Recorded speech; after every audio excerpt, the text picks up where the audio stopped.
இளைஞர்களுக்காக முக்கியமாக தமிழ்நாட்டினுடைய அடித்தட்டு மக்களின் பொருளாதார நிலைமை மாற வேண்டும் அப்படிங்கறதுக்காக மிக முக்கியமான ஒரு திட்டத்தை கொண்டு வந்தாங்க. அதுதான் கனவு மெய்ப்பட அப்படின்னு. இளைஞர்களே உங்களுடைய கனவு என்னன்னு என்கிட்ட சொல்லுங்க அப்படின்னு கேட்டார். ஏன் அவர் கேட்கிறாரு அப்படின்னா, உங்களுடைய சூழ்நிலை வெவ்வேறா இருக்கும், உங்களுடைய தேவைகள் வேற வேறையா இருக்கும். அதனுடைய ஆழத்தை அரசாங்கம் புரிந்து கொண்டு அதற்கு ஏற்றாற் போல பல திட்டங்களை அமைத்து உங்களை மேல கூட்டிட்டு வரணும் அப்படிங்கறதா அதோட நோக்கம்.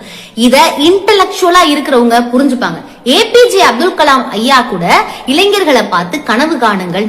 ஆனா இங்க அதிமுகவினுடைய முன்னாள் அமைச்சர் சி.வி. சண்முகம் அண்ணன் தொடர்ந்து பெண்ணை ஒரு பொருள் போலவே பாவித்து பேசிட்டே வர்றாரு. இதற்கு முன்பாக நடந்த ஒரு கூட்டத்துல கூட இவர் 10 பொண்டாட்டி கூட தருவாரு போல இருக்குன்னு பெண்ணை ரொம்ப கேவலப்படுத்தி கம்பேர் பண்ணி பேசியிருந்தாரு.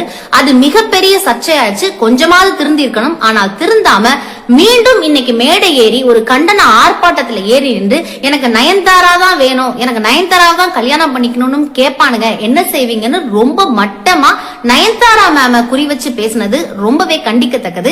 அவங்க திருமணம் ஆனவங்க, அவங்களுக்கு 2 பசங்க இருக்காங்க. உங்களை கொஞ்சம் கூட இந்த சமுதாயத்துல இந்த குழந்தைகள் மீதுனுடைய ஃபியூச்சர் இந்த மாதிரி ஒரு கேள்வி கேட்டா என்ன ஆகுங்கிற ஒரு சின்ன கன்சர்ன் கூட இல்லாம இவ்வளவு மட்டமாக மீண்டும் மீண்டும் பெண்களை இப்படி தாக்கி பேசக்கூடிய, ஒரு பொருள் போல பாவித்து பேசக்கூடிய சி.வி. சண்முகம் அவர்களை நாங்கள் வன்மையாக கண்டிக்கிறோம்.